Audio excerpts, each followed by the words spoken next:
మేము ఇది అయిపోయిందమ్మా దర్శనం. మీరు రండి. ఇప్పుడు దాకా అది ఖాళీ ఉండి అప్పుడే ఫుల్ అయిపోయింది. ఇందాక నువ్వు తోడినా మళ్ళీ ఫుల్ అయిపోయింది.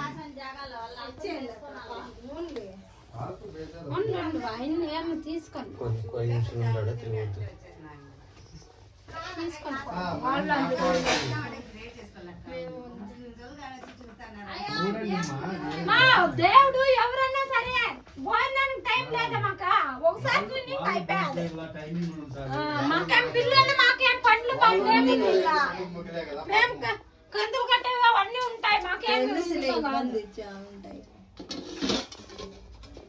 పొద్దున్న వేసే తల్లి నిండుగా ఉంటాయి. మేము కష్టపడి తినే వాళ్ళం. 3000 బాడ కట్టాలి.